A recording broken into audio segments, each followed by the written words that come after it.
So welcome everyone. So nice to meet you. Freshturf Plus, a construct atlas of the Great Lakes Basin, is based on a proposal by Studio Great Lakes that challenges conceptions of existing regional forms in order to evolve and expand urban and cultural identities.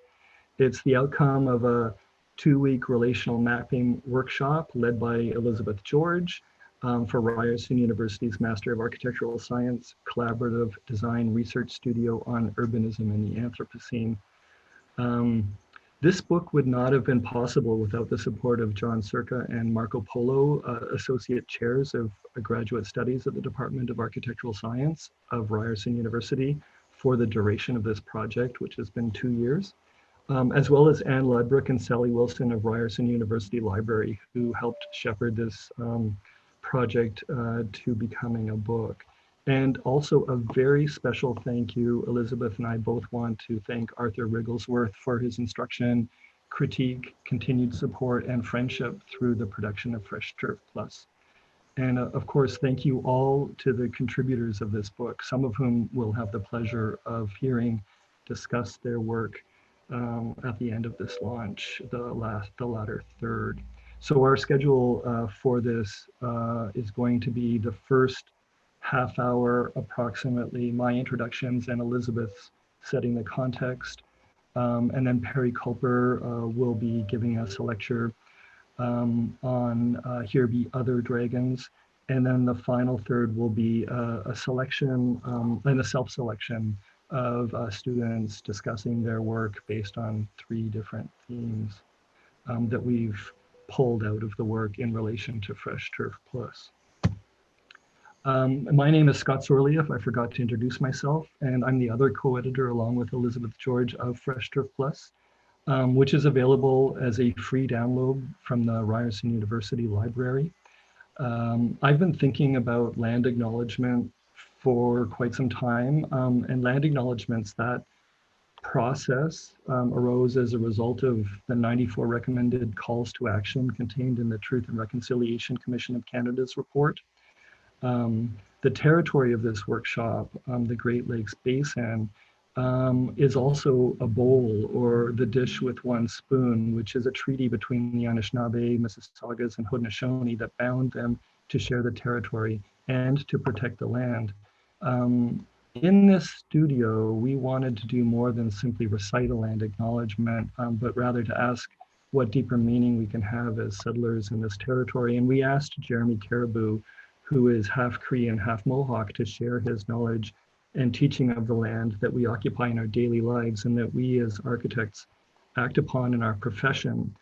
Jeremy works as an Indigenous Special Projects Intern, Project Management Office, Facilities Management and Development at Ryerson University while he's working on his degree on Public Administration and Governance.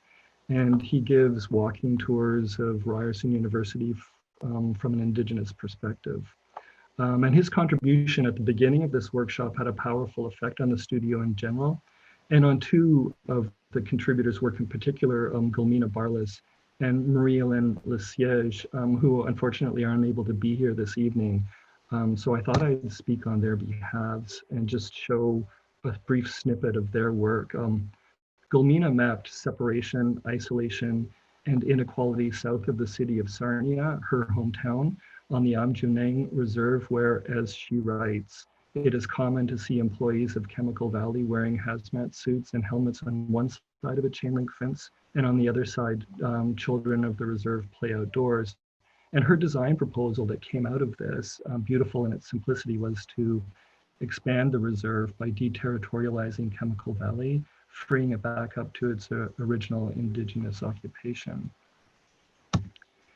And Marie-Hélène's scale was larger, mapping Indigenous languages across historically recent national borders. Her work on the erasure of Indigenous place names as part of a colonial effort to erase cultural knowledge extends to the responsibility of Edgerton Ryerson as a foundational contributor to the design of the residential school system in Canada. Her design proposal examined lost voices, in her words, the lost languages of children who never returned home. These 2 works would not have been possible without the contributions of Jeremy Caribou. And his contributions also, I think, fed the studio in a more subtle and thorough way, as well as these two very pointed projects.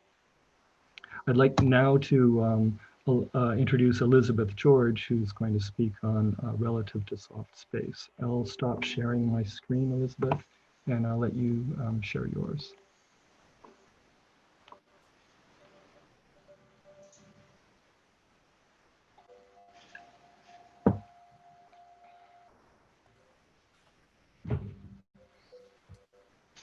Good evening, everyone. Before I begin, I want to thank everyone for attending tonight's webinar. This is a very exciting moment for us as we celebrate the publication of Freshturf Plus. Again, with Scott, I want to thank all of the faculty, a library, all the members that Scott has already outlined in the thank yous more formally than I. But I would also like to give a very special thanks to Scott Sorley for his encouragement, his intellect, and his friendship. In 2016, Scott and I discovered we are in similar camps of thinking. I was a 2011 MSDR grad, and he was a 2012 MSDR grad from the University of Michigan under our fair leaders, Perry Culper and Jason Young. And we, Scott and I, haven't let each other go since. So let me introduce you to the Studio Great Lakes Manifesto.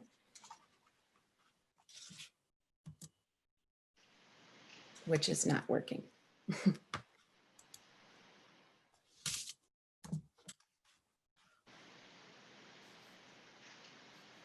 Try again.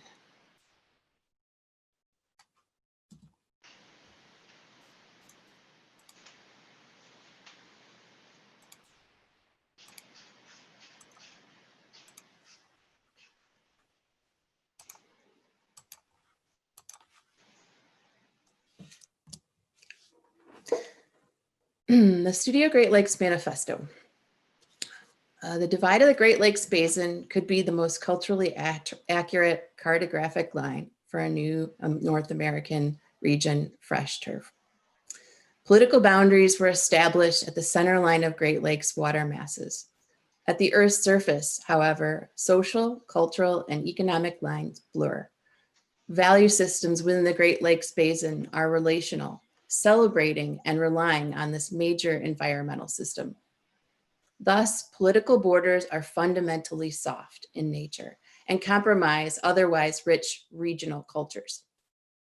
As we look to maintain and preserve the significant natural resources and where technology, which defies physical boundaries, evolves, Studio Great Lakes seeks to design strategies and urban frameworks, or urbanism, to support a diverse and expansive regional culture while challenging definitions of locale.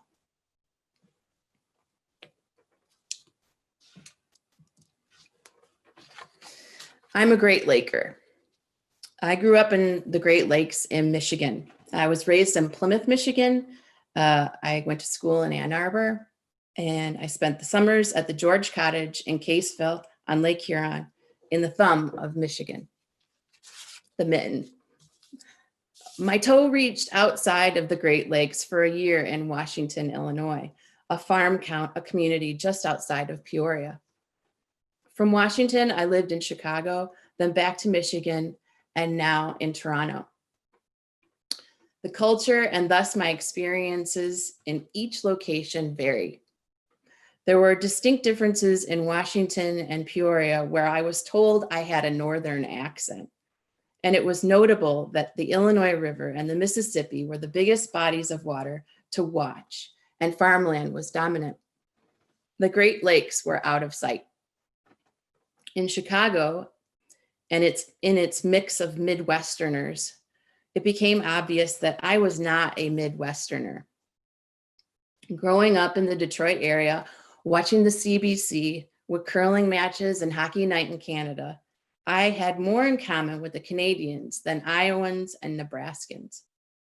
I had to ask, were my values and the values of the people that I grew up with more aligned with an entirely different country? I currently live Freshturf style. I practice at Architects Alliance in Toronto. I teach at Lawrence Tech in Metro Detroit. I act as a second reader at Laurentian University in Sudbury, Ontario.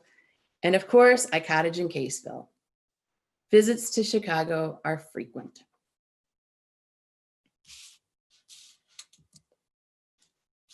Now, let me introduce you to the soft space method.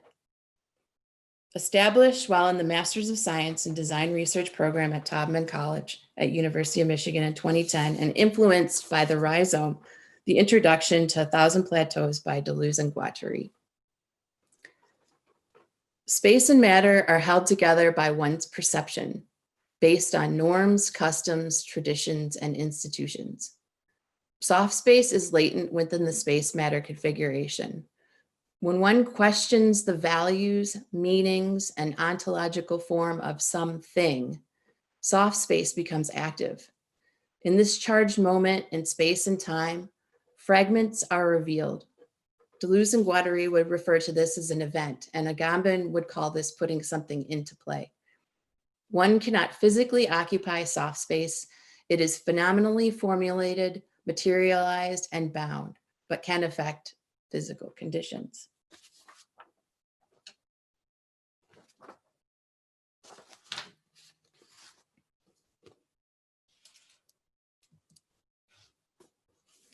In this relational structure of the Great Lakes region, soft space is the opening between two lines or 2 points of research.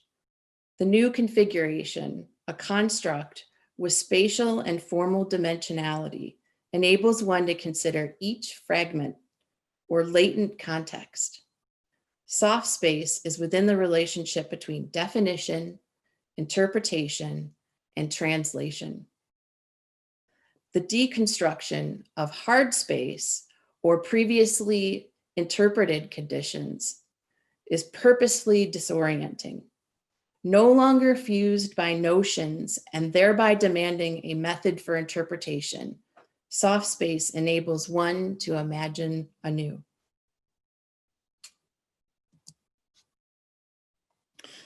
The soft space method and my questions of regional culture led me to challenge the hard conditions of established geometries, lines, polygons, volumes, edges, points, or borders, provincial and state lines, lots, coasts, sites, program, and further culture, economies, technologies, and geopolitics. These hard conditions may be softened when the latent information or the between is revealed. Through relational structural mapping, lines get fuzzy, blurred for interpretation. Through investigations with soft space and relational thinking, the system of values that seem latent could strengthen a regional identity. I was inspired and assured by studies of historical maps where cartographers drew through physical experience. This map shows the Great Lakes, Lake Ontario, Lake Erie, Lake Huron, and Michigan and Superior from one person's perspective when technology wasn't Google Earth. I was assured and inspired by regional maps that defied borders and showed common values of productions and economies. This is the Rust Belt.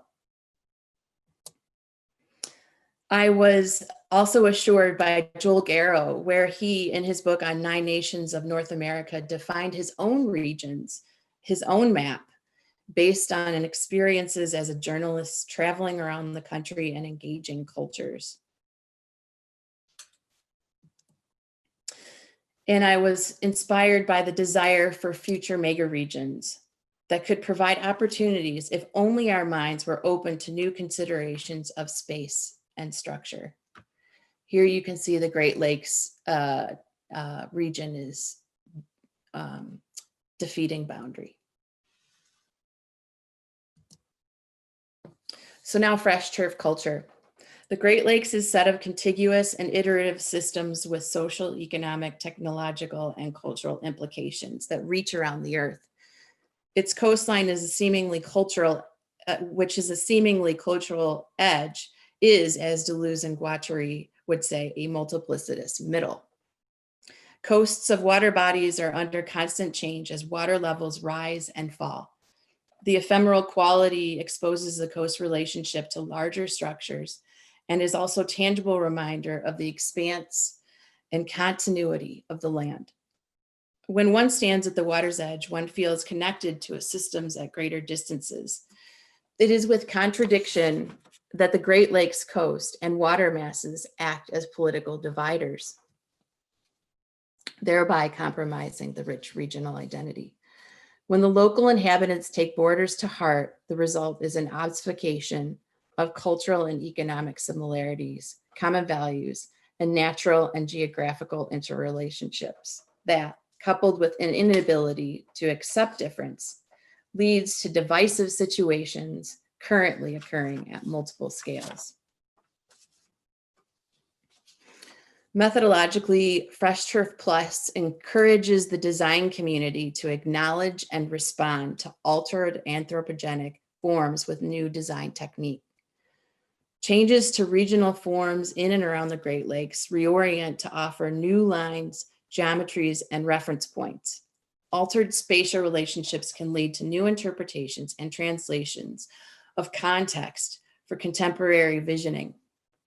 Fresh turf, a construct of the Great Lakes Basin, considers a landscape of relational values where the critical assessment of modern culture is based on environments. The Fresh Turf workshop engages students in critical design research to identify a cultural value system and through relational thinking, develop a context that challenges regional forms and scale to work with and expand urban and cultural identities in the Great Lakes.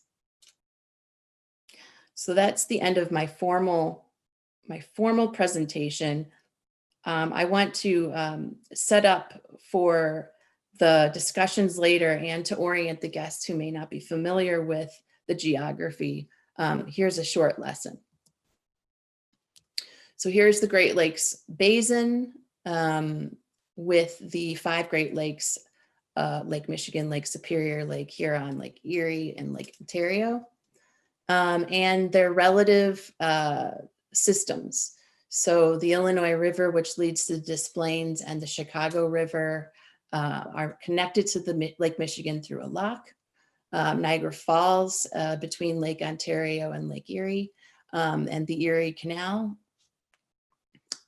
St. Lawrence Seaway, which goes all the way out to the Atlantic Ocean, and as such makes Duluth, Minnesota a 2,038 nautical mile trek, 8.5 sailing days. And then, of course, the Mackinac Bridge, which connects the upper and the lower peninsula in Michigan, and the Sioux Locks and Ore Docks that make that contribute to shipping lines through the Great Lakes system. The Great Lakes is surrounded by 8 states and 1 province. So Ontario in Canada, and Minnesota, Michigan, Wisconsin, just on the edge of Illinois, Indiana, Ohio, Pennsylvania, and New York in the United States. The Great Lakes has 3 major cities: Detroit, Chicago, and Toronto. Each city is unique in its current state of architecture. Detroit is rebuilding its core and filling the historical renovated buildings with what did not exist when they were originally built. Detroit is a shrinking city. Chicago has a historically strong core, and while a few neighborhoods are growing, it is fairly stable. environment. And Toronto is in major change, with more cranes than any other city in North America and quite a bit of demolition.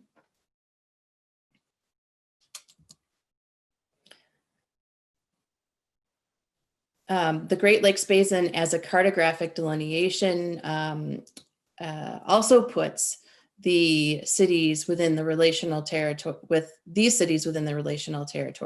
Buffalo, Cleveland, Green Bay, Windsor, Milwaukee, Toledo, Thunder Bay, Hamilton, and Rochester. And these are just these are just the second tier or the second level of population. And then there's all the other cities in between. So the concept for Great Lakes urbanism is expansive. I should point out just a couple of other small items, that the Great Lakes system is politically divided. I talked about this earlier, but here you can see that the political division is right down the middle of the lakes. And also that 34 million people live in the Great Lakes Basin, 8% of which are US population and 30% that are Canadian, of the Canadian population. And finally, the water system also offers us extreme weather, which if you're from somewhere else in the world, you probably hear about the extreme weather in the Great Lakes. This is the polar vortex from 2014 on Chicago's waterfront, which is was a fantastic, beautiful moment, but fantastically extreme. And that is hopefully setting us up for our discussion after Perry.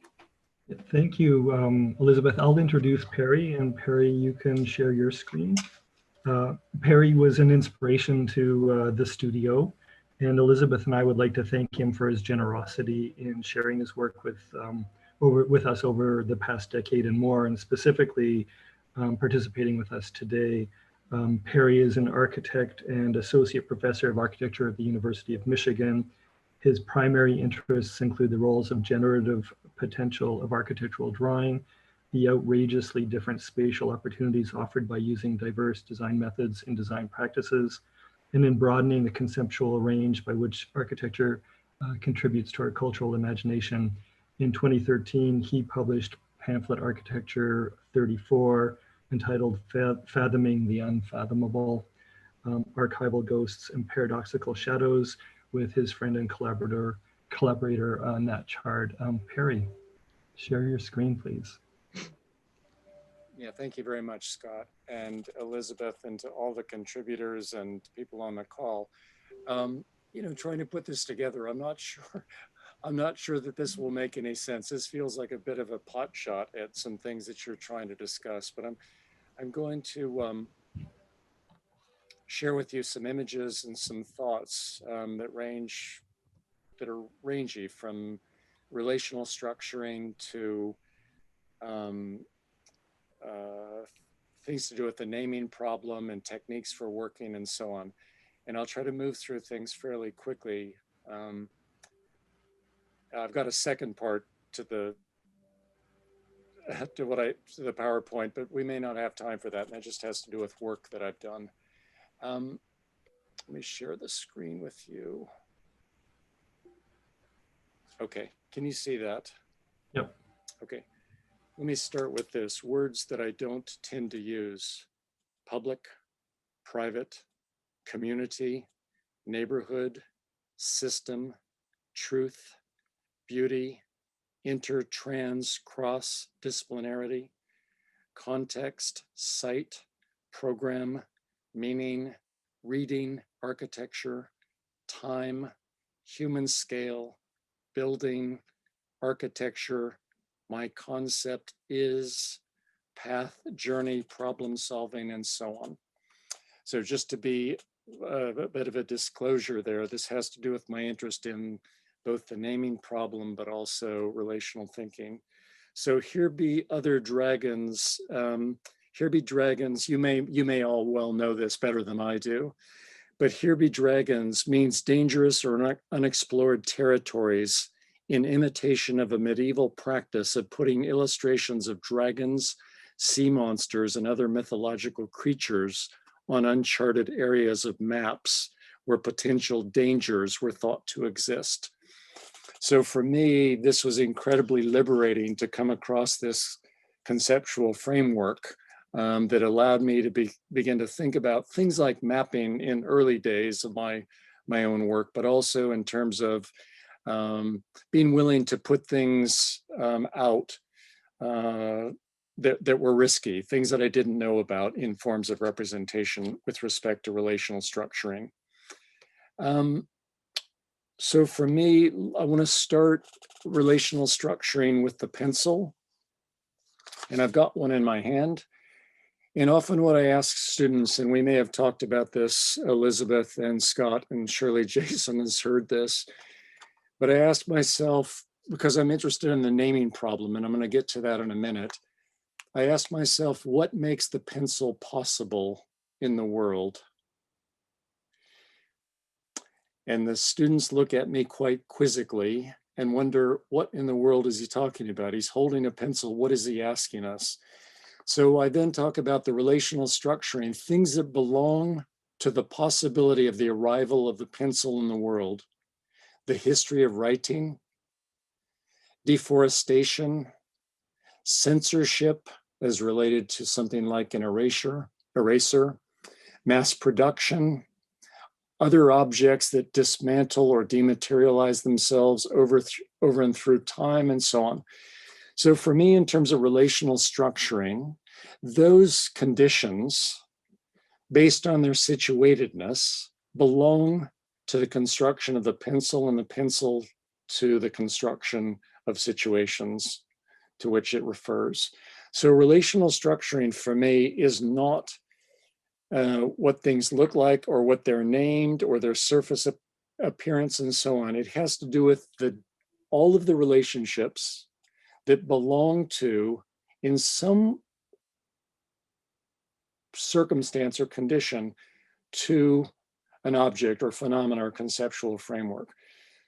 When I realized this, I realized that, for example, a trash can was not an object, but it was a set of structured relationships that had to do with labor practices, things which had to do with obsolescence, all kinds of traces of personalities and so on. And it helped me to think through architectural questions much more broadly.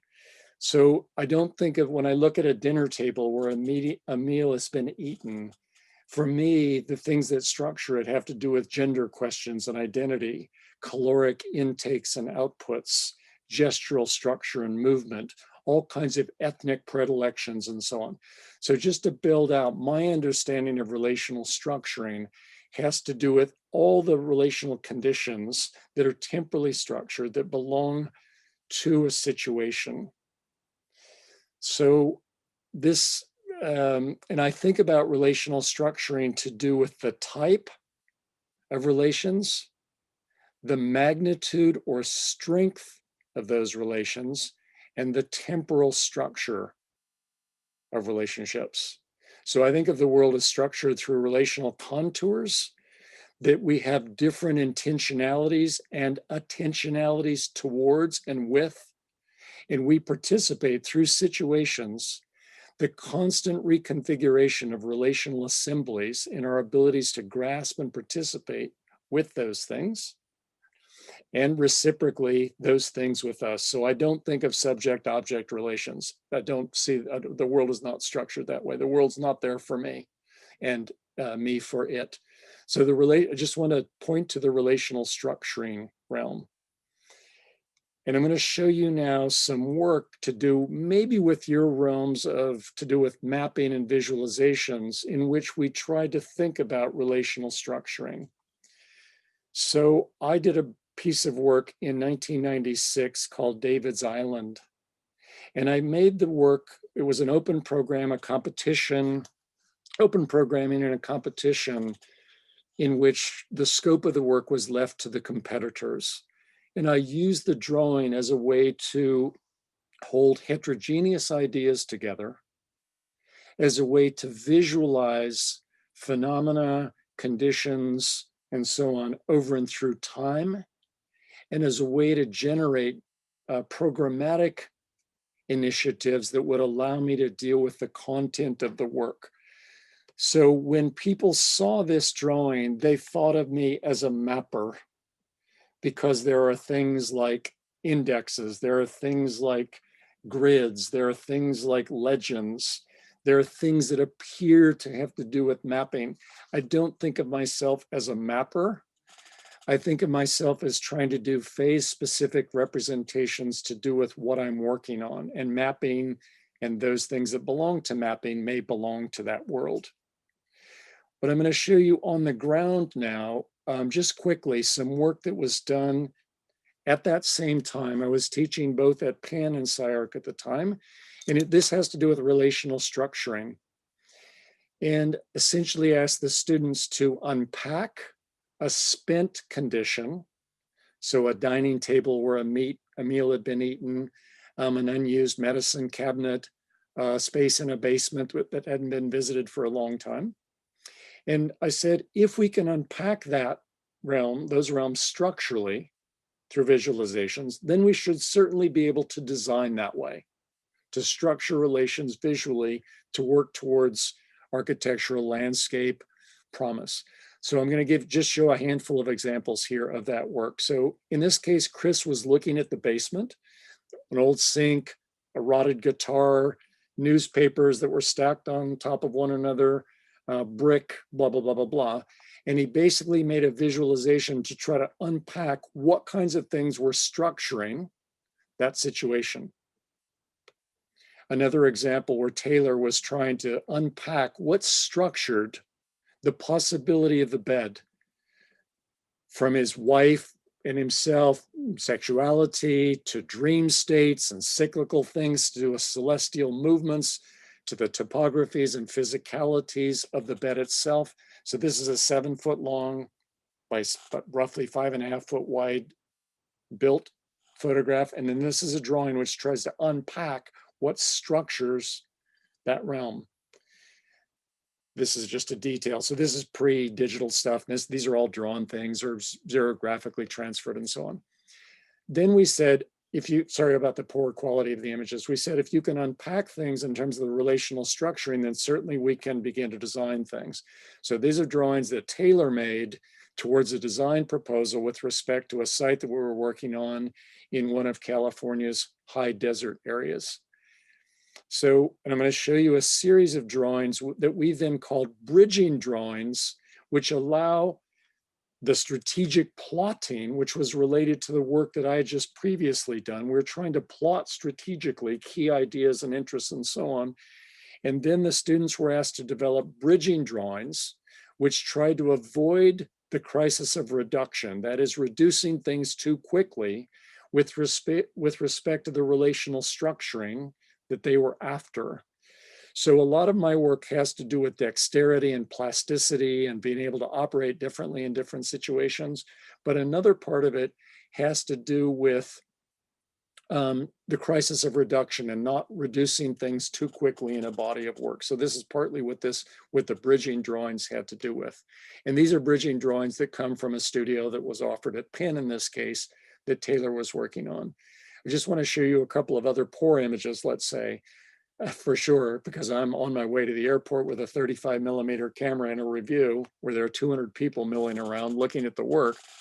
And I'm just trying to get some quick images. Anyway, the point here is that to develop visual and graphic languages, and in this case, we put together a compendium of about 1,200 pages from multiple disciplines and in terms of how they visualize relationships. So from biologists to mathematicians to cartographers and so on, we built a compendium so the students then could have analogous relationships to those other disciplines in terms of how they formulated visualizations with respect to relational conduct. Anyway, these are images that again try to unpack a situation that Adam's looking at.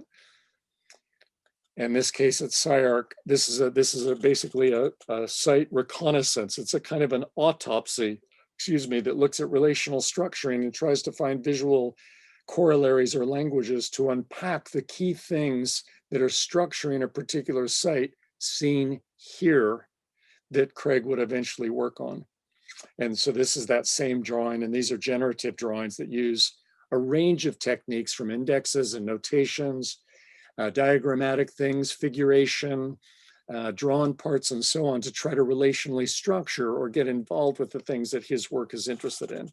This is a guy called Paul Holmquist who just did a PhD with Alberto Perez Gomez at McGill. Same work, a strategic plot, literally using typewriters, transferred drawn parts, and so on to visually structure key relationships that were in play for him in the work. And this is a tiny, tiny detail, and you can see the kind of care with which things are structured, but also design relations are rehearsed, visual techniques are corroborated, and so on to try to get a leg up in the work. So that's one quick thing that I want to expose to you, the relational structuring to do with the strategic plots and taxonomical, basically autopsies. Another part of it that I think is super important and interesting with respect to the kind of work that you're doing, and I think is undertaught, are design methods. And I'm going to go very, very quickly.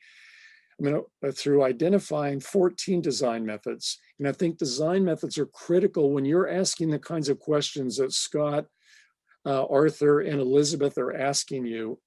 For me, it's architecture 101. It's fundamental to understand how we work. So I showed you some visualization techniques. I'm going to very, very quickly set up design methods. That is how we work. So I have 7 key things, a kind of an operating procedure by which we look at things like design methods and representation techniques and so on. Where they come from, what do they do well, how do authors interface with them, and so on. This is a template that allows people to get involved in design methods. Then I've just, in case people are interested in looking at this a little bit later on, each of the design methods has a few words or sentences about how the design methods actually operate. I'm going to show you now a very, very quick set of a body of work that came from a seminar. This is a small part of the work that we did in the seminar where design methods were part of the discussion. So I asked the students to work in several different design methods. So these images have to do with syntactical means of working. That is driven by rules that normally are devoid of political, social, or experiential grounding, but have to do often the way architects use them with formal and maybe even material makeup. Peter Eisenman's early houses are a great example. So I gave them a program, 6 1/3 alphabetic characters, pink and yellow, and the XYZ coordinate system. That was the program, and they had to work methodologically through a syntactical means. And these are some of the pieces of work that they produced. It's a seminar, 3 hours a week, probably, these are 2.5, 3-week pieces of work. And these are final images, working syntactically. I believe to work relationally or understand relational thinking, you have to understand to some degree or degrees how we work. So methods are an important part of both my work and what students do. Gestural translation is another method for working. There's a gestural structure, pink lipstick on a wall, pin a pheasant feather to it. The gesture, then the translation. It's a legitimate way to work, and it allows you to work on different kinds of things in terms of relational thinking. So gestural translation, I asked them to situate their work in a section of the drawing through Lequeux, a work by Lequeux, Boulay, or Ledoux. That's for there are different reasons why I asked the students to do that. So these are all to do with gestural translation. As one of the 14 methods that I've identified, there are probably 114, and we use them in combination, we make them up, and so on. But just to expose you to what I think is important relative to some of the questions you're trying to ask, and that is design methods and how we use them. Appropriation. You take things for yourself and you then with permission, the other one's plagiarism without permission. So I asked the students basically to work on a handful of sites. One was church ceilings, and these are all appropriated materials that are then reconstructed and put into play as design techniques, let's say, or design ways of working. So they're all, everything in this image is appropriated to try to build up. The site was a curtain wall, and so on. So just to expose you very, very quickly to ways of working. This is I asked them to make a double desert house, a diptychal desert house. So these are images working through appropriation to make proposals quickly for these desert houses. This one buries, unburies, and reburies itself, for example. This one's a sort of surrealist, circumstantial happenstance gathering of things to produce a domestic environment, a double house, and so on. Digital form finding, parametric modeling, which is also it's common in schools these days. You set parameters, and then you, in this case, model those parameters. So I asked the students to develop 4 objects on a surface. And parametric modeling, they couldn't take their eye off of that means of working to produce the work. And so again, we're just trying to rehearse design methods, not as a part of, working in the Great Lakes or the kind of techniques or strategies that you all have in mind, but as a ground, an infrastructure, a base set of understandings about how we actually work, if one's interested in relational structuring, relational thinking, which is essentially all I teach about. Now, there's another part of the talk, and I'm not sure whether I should do this or not. So I'm going to just go into it quickly, and then I might race through a bunch of my work that doesn't have anything to do really with the talk, but only to say that the increased forms of visualization, which I think the studio and workshop are interested in through relational structuring to work on these problems linked or questions linked to the Great Lakes Basin, which I think is a fascinating territory. Totally interested in what you're all doing. Love the work that Elizabeth and Scott have done, that Jason set up for all of us to participate in, blah, blah, blah. So I'm invested, I'm in. Just going to show you a handful of things that look at forms of representation to try to work on relational structuring. So I worked on a competition for a museum in 2001. And in this case, I'm just trying to visualize the key ideas for the work. In this case, I'm trying to develop genetic drawings, sort of proto-formal genetic or chromosomal drawings for this museum competition. So that the point here is that I try to alter the forms of visualization. So mapping may be a part of something, but I alter the forms of visualization depending on what I'm working on in which phase of the work that I'm working. So blah, blah, blah. These are all parts of that museum competition. And again, I'm not asking you to make museums or make these kinds of drawings, but when you're working on the kinds of questions that you are, to keep heterogeneous ideas in play, to have multiple languages of representation happening simultaneously, to work between certainties and hunches, I'm going to guess that some of those kinds of aspirations are maybe helpful for you with respect to things that you've been working on or asking about. So again, I'm just trying to work on erasure as a set of erasure and recoding as a set of relational problems. 60-hour drawings, blah, blah, blah, blah, blah. Now, I'm going to do something that I shouldn't do. That's a natural break relative to what you're up to. I'm going to just take 5 minutes as an Instagram feed, and I'm just going to go through a bunch of images of my work. And I don't know why I'm doing this. I'm not going to say anything.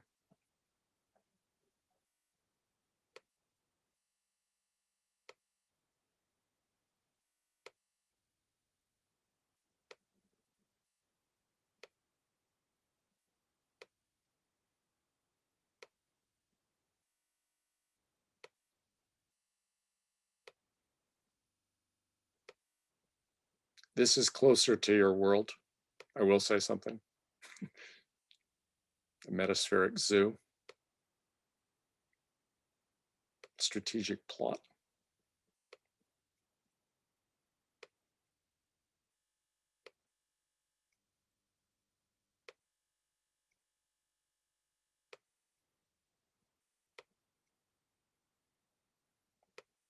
So I definitely use mapping techniques, in this autopsy, for example.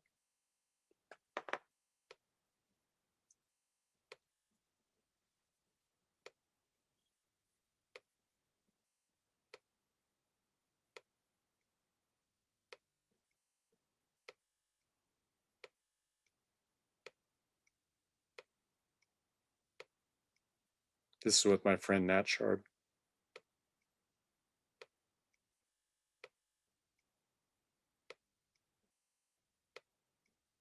I'm going to do this quickly so I don't waste the proper time for you to all share your work.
This project would like to visit your worlds, the floating bird motels. Be quite happy to visit your realms.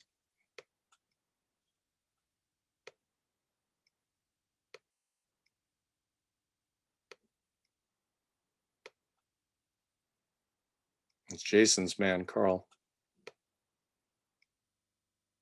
These would be happy to come as well, other floating bird motels.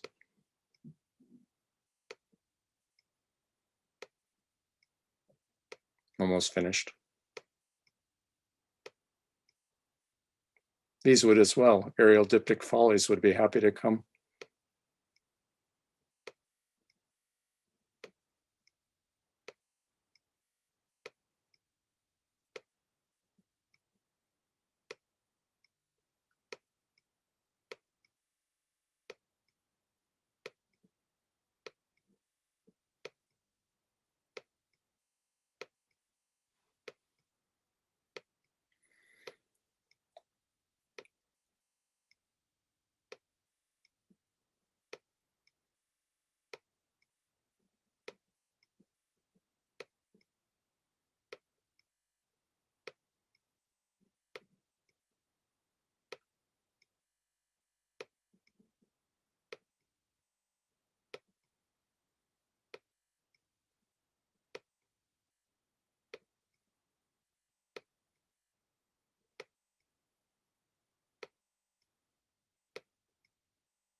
Almost finished.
that's that.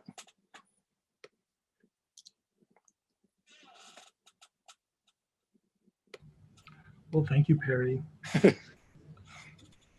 I'm glad that we have this recorded so we could go back and watch that in ultra slow motion. I'm going to move to the third part of our session this evening.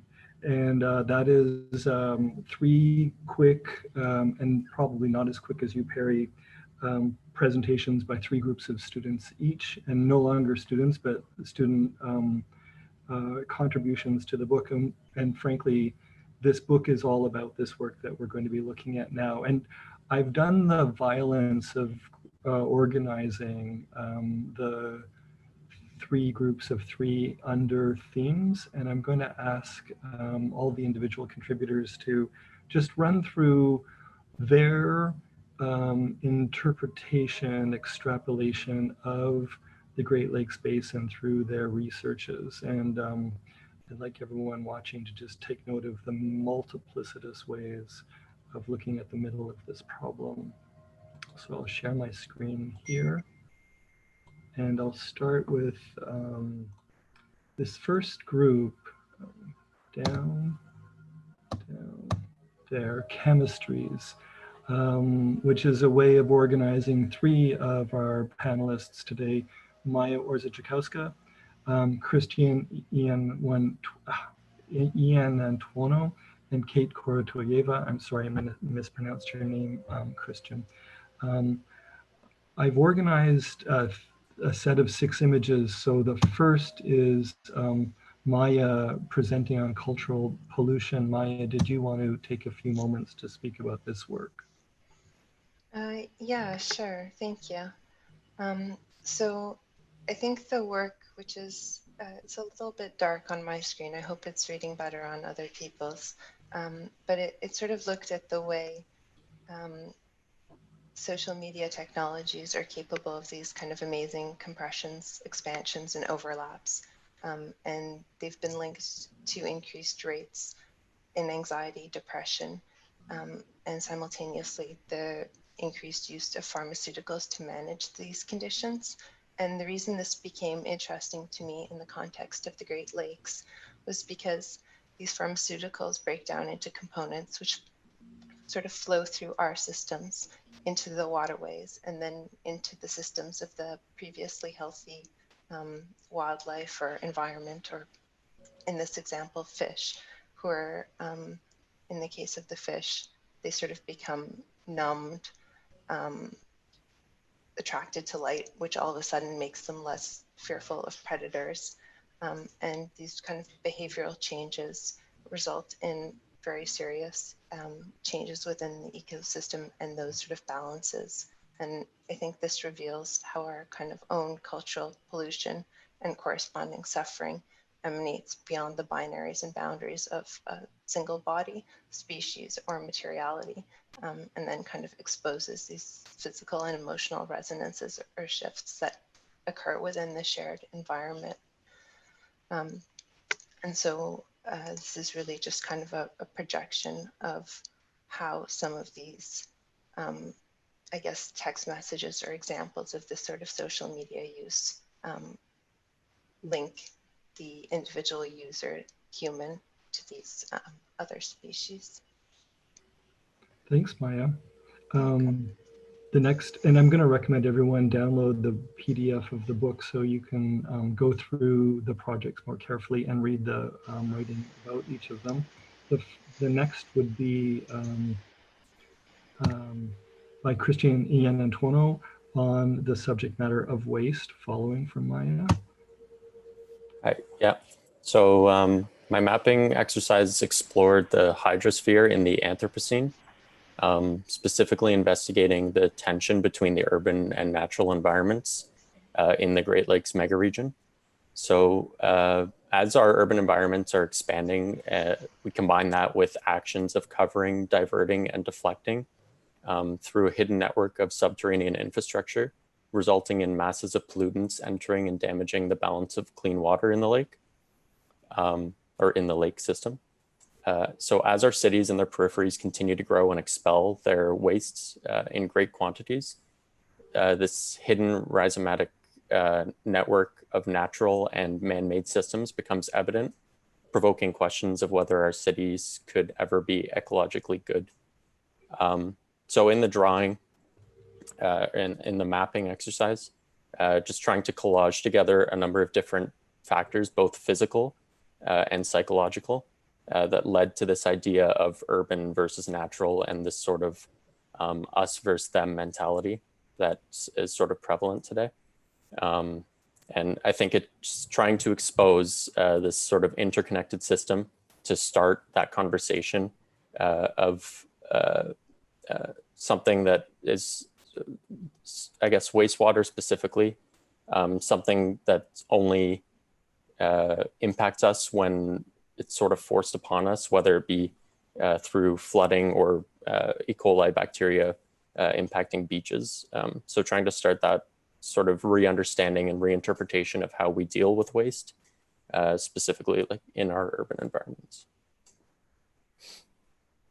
Thanks, Christian. And the third person speaking on this overarching topic of chemistry is Kate Korytaeva, speaking on toxins in the water, pollutions, and social norms.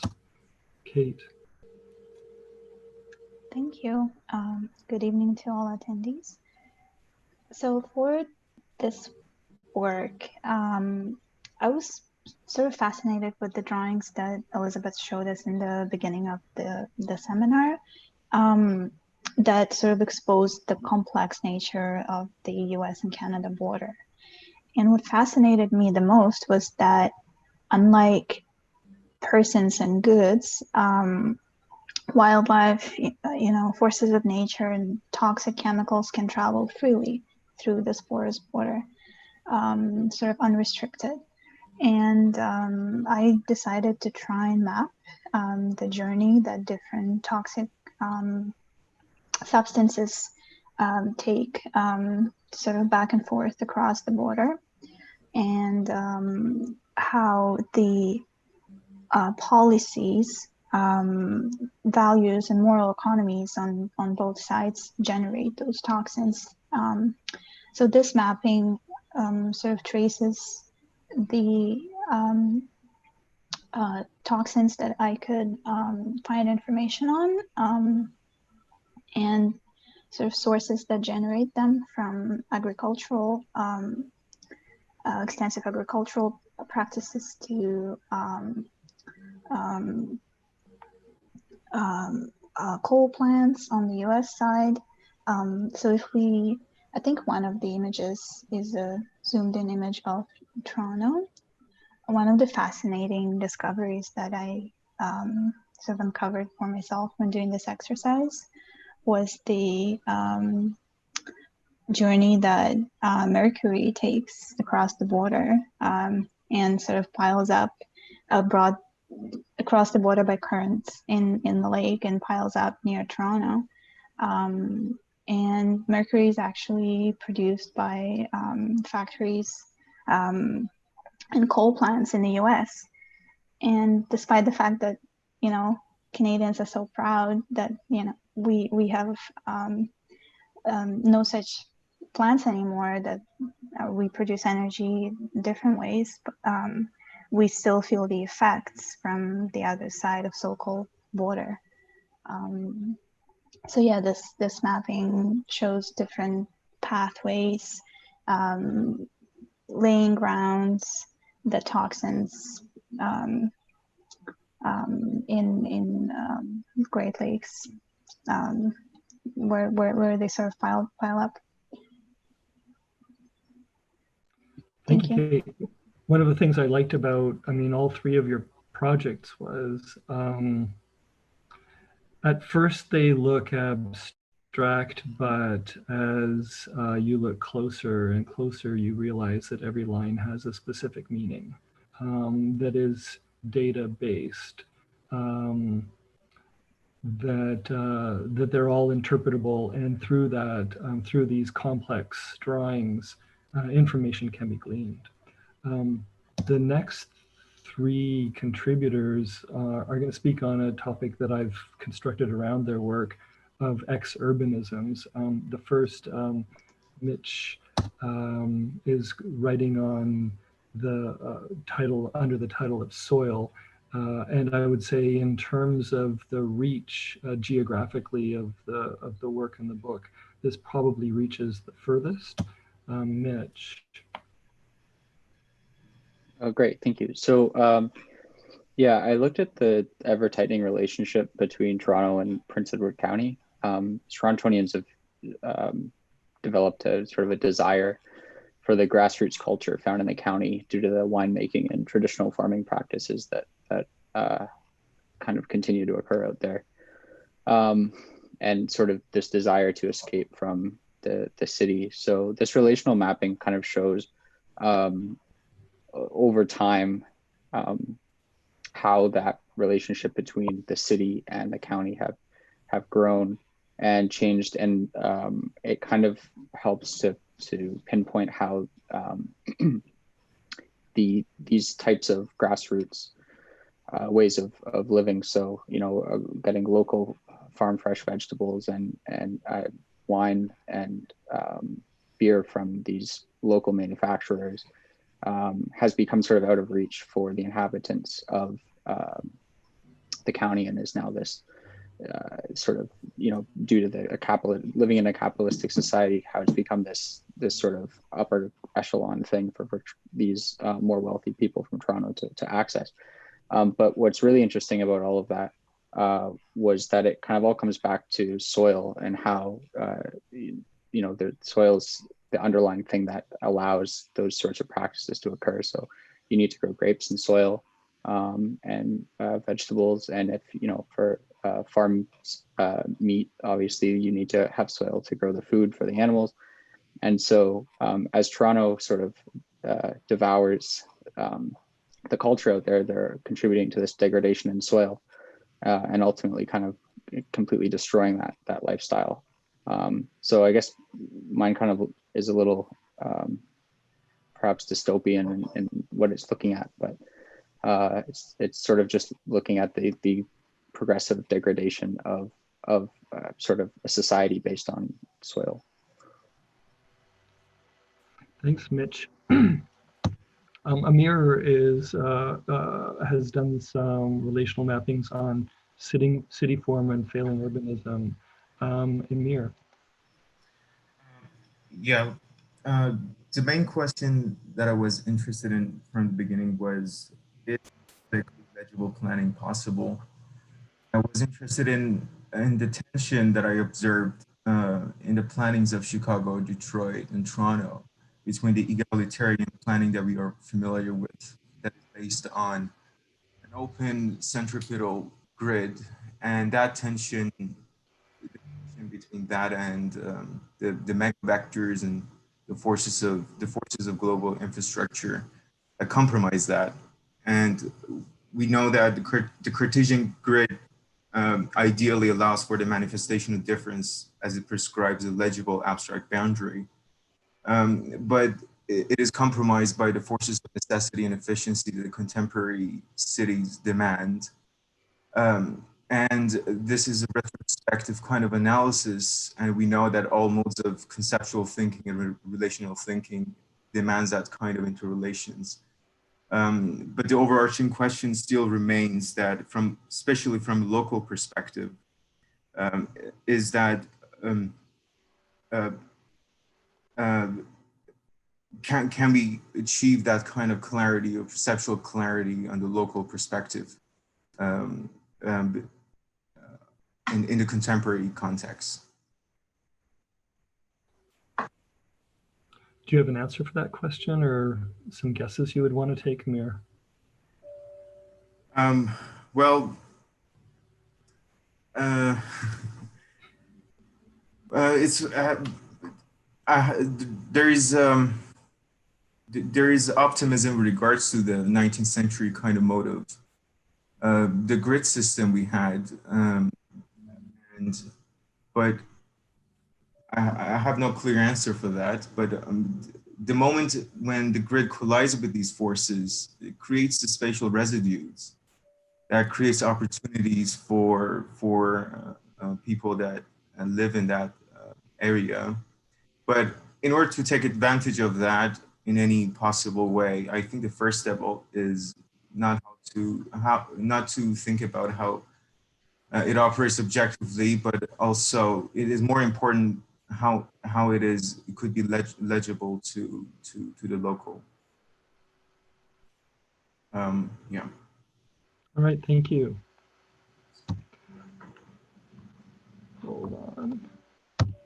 And Mike Zerkowitz is going to talk about demolition in Detroit.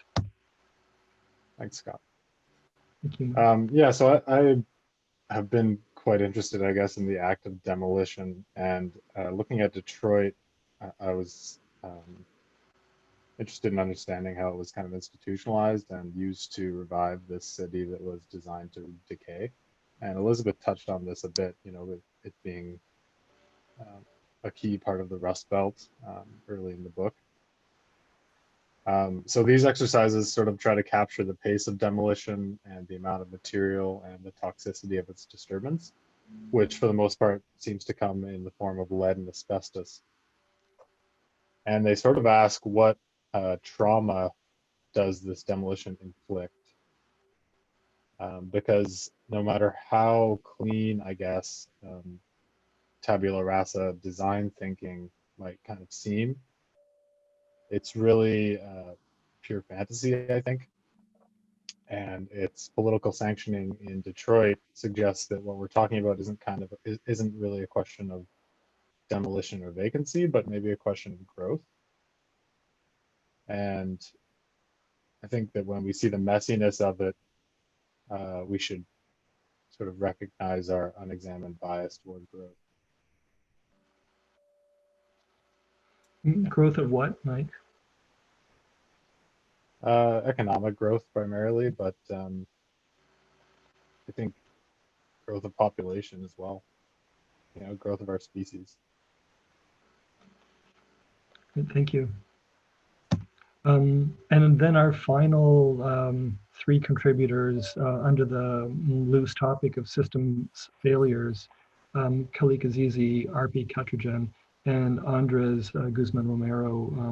Khalik first is going to speak about the question of invasive species in the Great Lakes Basin. Thank you, Scott. Hello, everyone. My research within the scope of the Great Lakes, I was interested in the relationship of technology, the idea of progress, and its participants involved.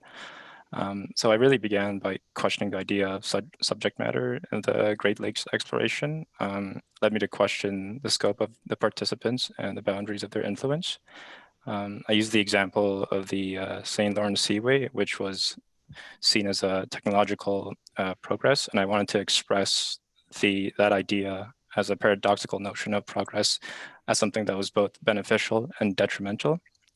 And so while the St. Lawrence Seaway generated increased commerce and it connected two large masses of water, at the same time it allowed copious amounts of non-indigenous invasive species. And I think the term invasive species itself is kind of interesting, as you can flip it for both humans disturbing the ecosystem of the Great Lakes and the reciprocal consequences of the non-human species and how they damage the infrastructure of the humans. So ironically, or I guess poetically, once we saw the damages such as to the water infrastructure, we became apparent to its consequences. And so for me, this mapping exercise, I really wanted to express that idea, and I did it through categorizing the different species with size indicating its biological impact, not the size of the species itself.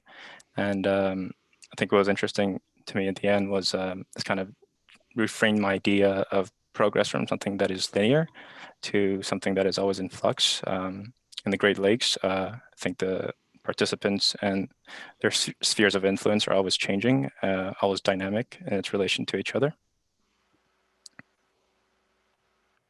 Thank you, Khalik. The next on the subject of trade with Arpi.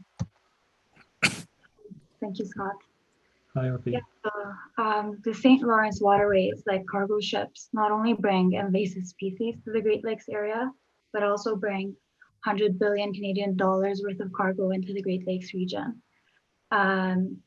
So to understand the corridor's importance, I wanted to study what happens when the St. Lawrence corridor gets blocked. What causes the delay? Is it ice, navigation systems, etc.? What happens if cargo ships get delayed? One cargo ship gets delayed per day, and how much does that does trade affect the Anthropocene? So I found each day a ship is stopped or delayed, mostly due to effects of nature. 86,000 is lost in costs of delay, being depreciation value and operating costs, but also the value of cargo that it carries. And the overall population is also affected, considering businesses and users are dependent on these imports. So relating to Khalik's topic, the situation is where you have to choose, between above water and underwater, and the push and pull between them. As regarding to, how trade affects the Anthropocene, there's the example of the Suez Channel and that connects the Red Sea to the Mediterranean. So that's a relationship there where, one body of water is saltier than another. So overall, it was very interesting research. Thanks, Arpi. And then our last presenter, Andres, is going to speak on the question of navigation. Yeah, so hi, Scott. I became interested in waterways and shipwrecks. And I decided to map all the shipwrecks around the Great Lakes. And then I realized that my map was really talking about technology risks and consequences. And then I was looking at the map, not only on the surface of it as waterways of transportation and commerce, but also beneath it as a new environment for sea creatures. So I realized that, human endeavor and on the human activities, which I mean transportation and trade, it really has a cost, right? And the cost was 6,000 sunken ships and 30,000 lives lost under the Great Lakes. So this physical model is really trying to express that and trying to show that above and below the Great Lakes, there's always a relationship of different risks and an inevitable drift from, I would say, whatever we consider that is technology to the organic and even the commerce and the environment itself. So essentially, what I would suggest is that it is going from the human to the non-human somehow, and going back and forth. So this is really trying to represent that all the human movements, in this case, a failure of technology implies a translation, and these translations pose a risk to human flows. Yeah, so that's basically what I'm trying to show here. And, I used a little bit of lighting as well to show that the lakes is not only the bottom, like the surface, but it's also the bottom of it. And there's a lot of things happening and flowing constantly around the inside, outside, coming into the lakes and outside the lakes as well. Great, thank you. That was great, all of you, and I'm so happy to see you all again together. I wish every one of us was here. We have to end at 8 o'clock sharp, and it's now just almost 10 minutes to 8. And so we have time for some questions or comments, but first I wanted to ask the panelists, us 12 of us, if there's thoughts that we wanted to bounce back and forth before I open it up to the Q&A. I have a couple of questions that I might be able to fit in. Are there any thoughts from you? Now that you haven't seen each other for several months, aren't you dying to ask each other something? Can I just, I mean, it's not a bouncing off comment. I just want to tell the panelists, the student panelists, that with Scott and I were looking over your work over the last 2 years. We were amazed at what came out of a 2-week workshop, especially in 2 weeks where there was a couple of blizzards. I believe there were a couple of blizzards. And also the school shut down. Yeah, the school shut down because the heating system broke. It was a systems failure in and of itself. Mm-hmm.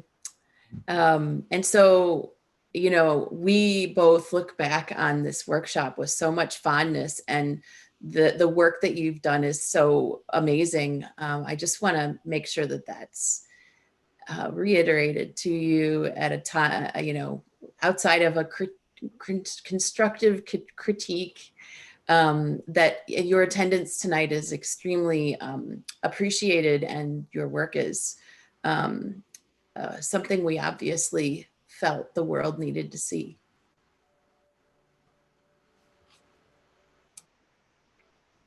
Any thoughts from any of you, or should I open it up? I've got a couple of questions. All right, let's open it up. I'm going to stop sharing. I'm going to go to my Q&A.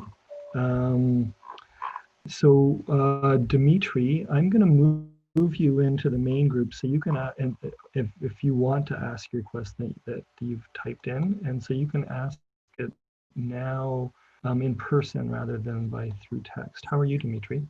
I'm fine, thank you. I don't want to take up the last remaining minutes, but I think the answer was presented in the lecture, and I typed the question in during the lecture. Thank you for all of this. It's really stimulating. I have a follow-up question.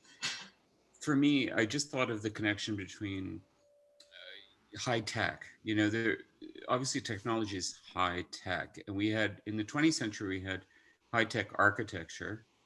But I'm just wondering if there's an emerging high tech, which is not necessarily, you know, it doesn't look like Lloyd's of London or, you know, anything by Norman Foster, but kind of architecture that uses technology to gain results.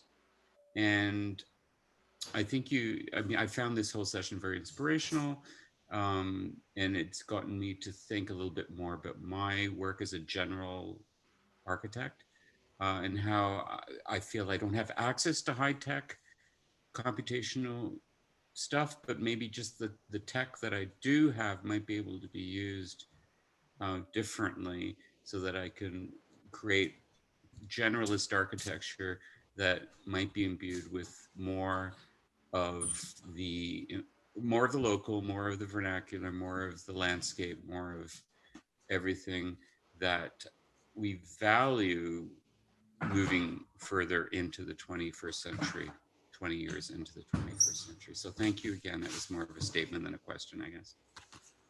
Oh, that's fine. I appreciate your contribution, Dimitri. I think it is more of a thinking out loud rather than asking the questions. We have time for one last question. I'm going to move David Lieberman into the panelist section. So David, you're muted, by the way, and if you could ask your question or your comment / statement, and we have 5 minutes before I have to shut this down. David, you're muted, by the way. Unmuted now? Yes, you are unmuted now. Thank you. Okay. There are two comments, if I may. Unlike the Western medieval dragons of the undisclosed and undiscovered regions of the world, Chinese dragons have no wings and float on air currents. Like the worm Ouroboros, they are both large enough to encircle the globe and small enough to be contained within a single raindrop.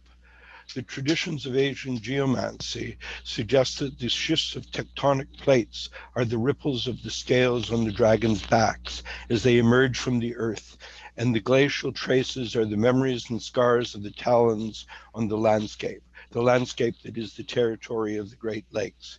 Thank you, Perry, for the beauty and articulate texts, both visual and verbal.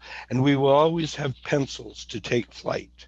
And to quote Andre Breton, angels who at certain times fold their wings low over the suburbs. The Great Spirit descends as raven or an eagle, and with its claw or talon draws a circle in the sand. This is the place of the people. And one further comment, if I may, I have read the book. Thank you all for sharing your thoughts.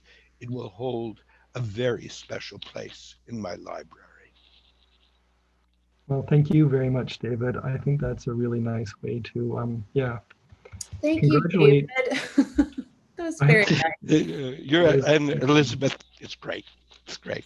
And Perry, time to reinitiate our exchange. I would look forward to that, David. Thank you very much. And all of you. I'm going to say thank you to all of you, and I'm going to say goodbye to all of you. If you all want to say goodbye to each other, we can do a kind of mutual wave.